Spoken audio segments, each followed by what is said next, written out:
Hi, it's Dan again, right here on 20 Ways to Die.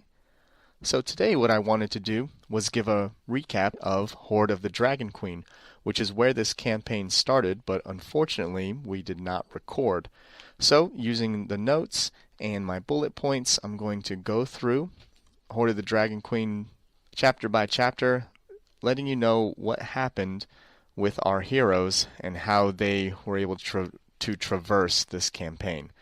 So without further ado, we will jump right in. If you'd like to follow along, you can. I'll be labeling it by chapter, and again, we take some creative license here and there, but otherwise the module is, we did stick to it pretty closely for the most part. Otherwise, let's go ahead and jump in. All right, so chapter 1, Greenest. Our players were hired as wagon guards or caravan guards for a small caravan of 2 or 3 wagons to travel down to Greenest and deliver supplies and trade goods. Now on the way, or as soon as they arrived to Greenest, they could see that the town was under siege, and up in the sky above was the silhouette of a huge adult blue dragon just circling the keep. And with that, they rushed into the town to try to find a way to keep the townfolk safe. When they came into the town, there's kobolds and cultists all running around, attacking and ransacking the town of Greenest, and our players fought their way towards the keep while helping the townfolk that they encountered to safety. Once they arrived at the keep, which is where the base of operations were, they agreed to help Governor Nighthill in trying to take back portions of the town. And one of the areas was the local temple of Shantae, which was under siege. They had barricaded themselves in, and the players were able to go through a secret tunnel to exit the castle or exit the keep unnoticed, and then go help the temple of Shantae and free them from the kobolds and dragon claws that were attacking them there. Now, once they got back into the keep, the siege army issued a challenge that they would bring forth their champion, and that Greenest would provide a champion for them to fight in single combat. The champion for the cultist army was a half-dragon champion, and fully armored and ready to go, and Lee kind of begrudgingly accepted or decided, like, well, if no one else is going to do it, I should do it. And that was his chance to step forward, and he did. And unfortunately, he was downed quickly by Cyanrath, the half-dragon champion. But otherwise, he kept to his word, and the siege army left, and they were able to drag Lee in and heal him up. All right, next up is Chapter 2, entitled Raiders' Camp. So now, our heroes of Greenest, almost, or our players, find out that there is a monk that was attempting to infiltrate the cult and hasn't been heard from. Now, of course, Governor Nighthill asked the players to investigate because he wants to know where and why these attacks are happening and if they'll happen again.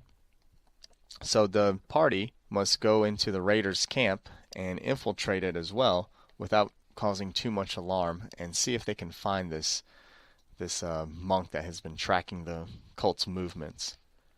So they're able to get into the camp by posing as cult members, saying they were stragglers, and they used Lee as a prisoner because they didn't have enough robes to disguise everyone. But they were able to get into the camp without raising too much suspicion, and after some good charisma checks, they got all the way to where the prisoners were located, and they split the party a little bit, and the group, Lee went with the other prisoners to keep his cover, but they didn't tie him up quite tight enough. The other part of the group went to the mess tent and created a distraction by catching it on fire, which gave them time to free the monk that was held captive there. So they were able to rescue the monk, whose name is Leosin Erlanthar, and he mentioned that he's with the Harpers and has been tracking this cult's movement for quite some time, and unfortunately was captured by them and taken prisoner. So they're able to bring Leosin back to the safety of Greenest and figure out what their next move was. Now, Chapter 3, The Hatchery. So Leosin tells the party about the cave at the camp, the raiders' camp, and he wants them to investigate further, go back to where they were located, and get into that cave. This time, when the players return to the raiders' camp, it's already been broken down and the majority of the cult's forces have left. However, at the cave, there is still a guard posted, and our players go in and fight the cultists at the entrance, unfortunately causing a large racket, which Lady Mondath, the cult leader for that area, took as an opportunity to escape down a hatch. They tried to get to follow her through the hatch, but unfortunately it was barricaded and she had berserkers waiting on the other side for them. So they had to go a different route, which led them in through a cave and a system of tunnels that connected into these different parts where they encountered sturges as well as the guard drake proving grounds. Now this time they were able to work their way through, not really checking for traps as much as they should have, but they still made it in one piece to Cyanrath, the half-dragon champion that had downed Lee in the first chapter. So this time he wanted a rematch again one-on-one because he could see Lee was still alive and possibly stronger.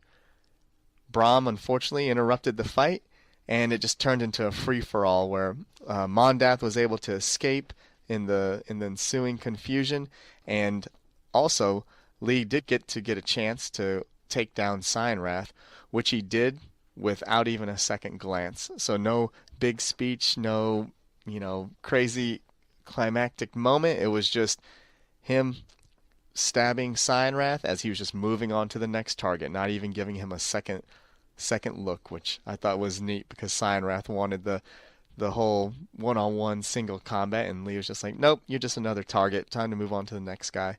Going deeper into the hatchery, they found the eggs were being guarded by some kind of tentacle creature, which ended up being a roper, and the players were actually able to negotiate with the roper to eat some kobolds that they just killed and allow them to move the eggs without any issues. So the eggs were heavy, but they were able to use their combined strength to carry the eggs out, and they brought the eggs all the way, I think they used a cart or something, but they brought them back. So with the eggs in tow, the party returns back to Leosin. Now he's with his buddy Onthar Froom, who is a member of the Order of the Gauntlet. So with the eggs now in their possession, they talked more to Leosin, who had said he was a harper and even offered membership to the party. Only Floristan accepted membership into the Harpers, and Onthar Froom's faction no one wanted to join, but he did also offer membership as well. So with the eggs, they were thinking of what's the best way to monetize the possession of these eggs, or at least that was Lee's main goal. And he actually went to use his criminal contacts to find a local fence that could possibly sell the eggs. And in fact, he was able to negotiate, sell the 3 eggs to the black market, and get a hefty fee to sell off the eggs. Now, it was kind of without the party kind of knew what was going on or didn't, but he still did that and sold those eggs to the black market.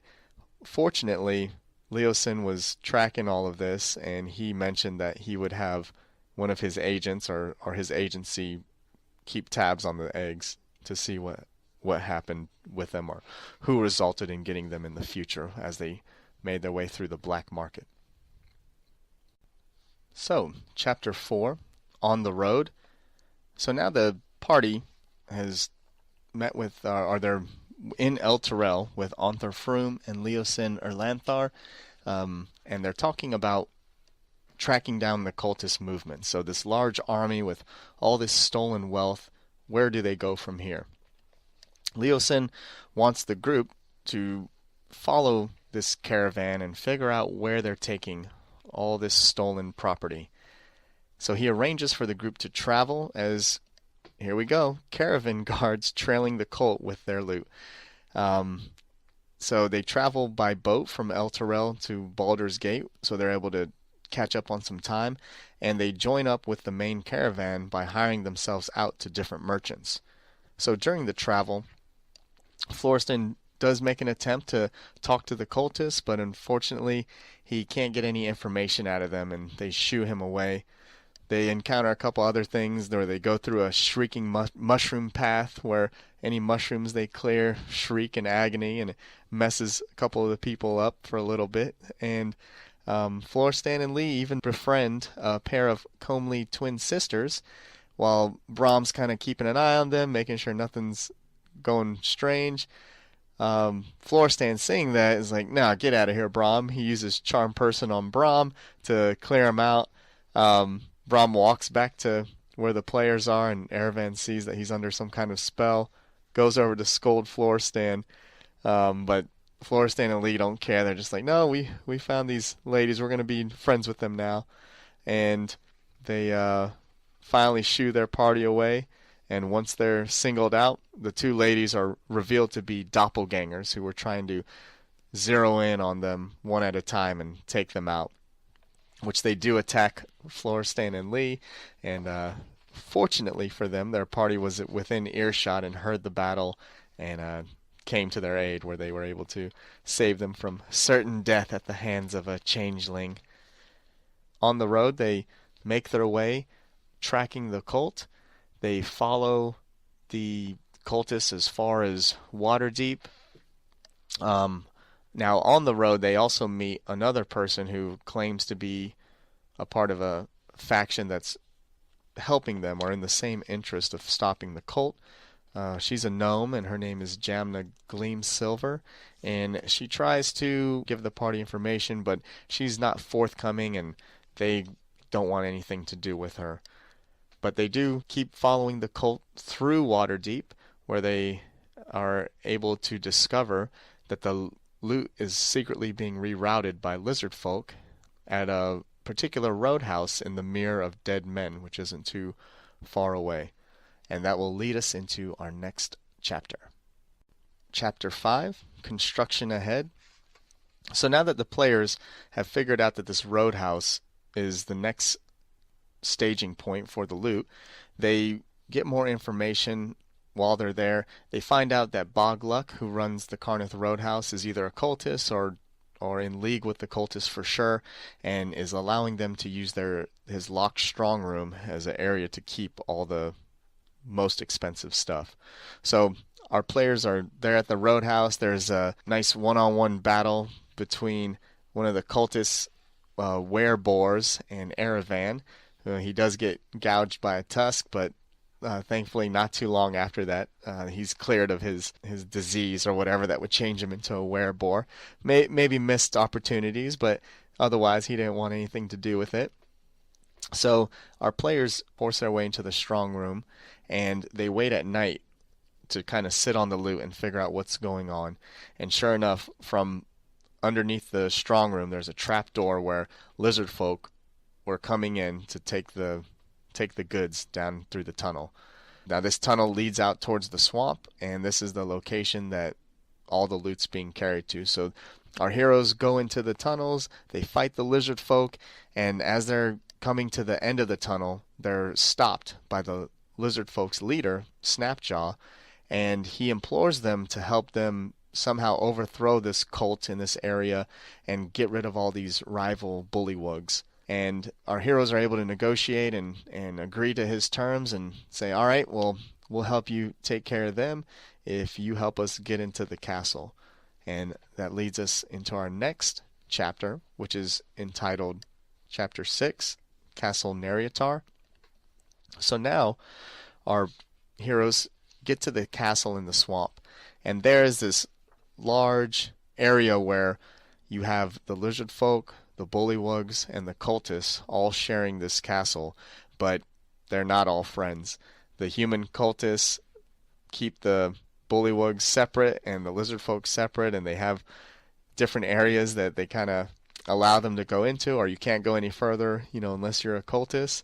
But our players are starting to plan out the revolution of the lizard folk to take back the swamps from the bullywugs and the cultists.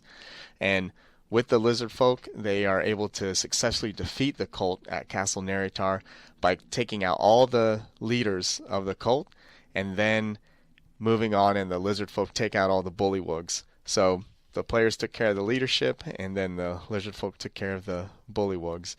After that, Snapjaw, actually seeing the strength of these players, and also the fact that they had a primitive religion that worshipped the sun. We have a paladin and a cleric. One cleric is of Lathander, and the paladin is Aminatar, but they too have the sun within their religions, and it's a big part of their religion. So Erevan actually is able to convert the lizard folk into his religion of Aminatar.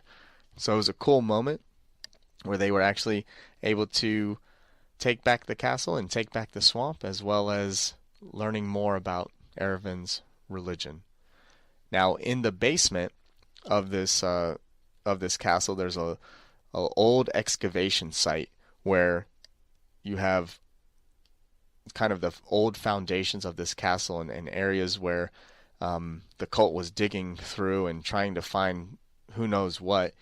But it seems like towards the end, it was what they were digging out was actually a portal to some mountain range somewhere else. And of course, our fearless heroes traveled through the portal, which brings them into our next episode, our chapter. So, chapter 7, the hunting lodge. So they go through the portal, and from the basement in the Mirror of Dead Men, from the swamps, they're rushed through this portal into a mountain range, which they find out later is the Grey Peak Mountains. Now here, this hunting lodge is controlled by Talus the White, and our heroes, ever the negotiators, try to figure out a way to make a deal with Talus. It doesn't quite go smoothly in the beginning, where they cut down one of the oldest bodyguards in the area and one of Talus's retainers, but afterwards they're able to talk to her and figure out what her goals are, and she tells them that she actually doesn't favor what the cult's current path is, and would prefer something more profitable and amenable to her current trade and business, which is smuggling and I'm sure other kind of white-collar crime type stuff. She's also furious that she's been passed over as the White Worm Speaker.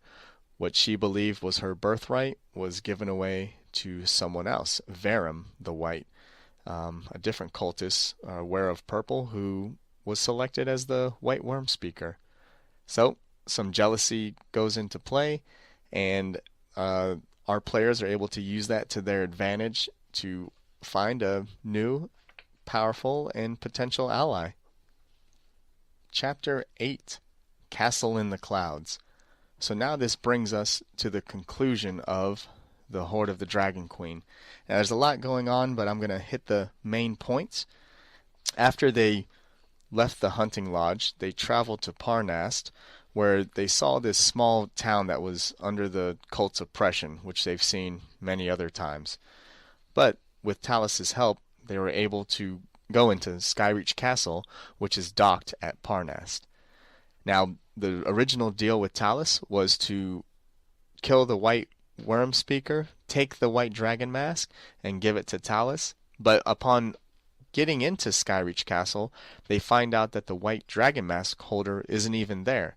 And in fact, the only Dragon Mask wearer is Rezmir. So our heroes revise the deal to instead kill the Black Worm Speaker, Rezmir, take her mask, and give it to Talus, the Black Dragon Mask. So Talus would at least have one of the dragon masks, so she could kind of run her section of the cult a different way. Our players are actually able to get the drop on Rezmir, and they defeat her quite easily. But they still have her guards to deal with.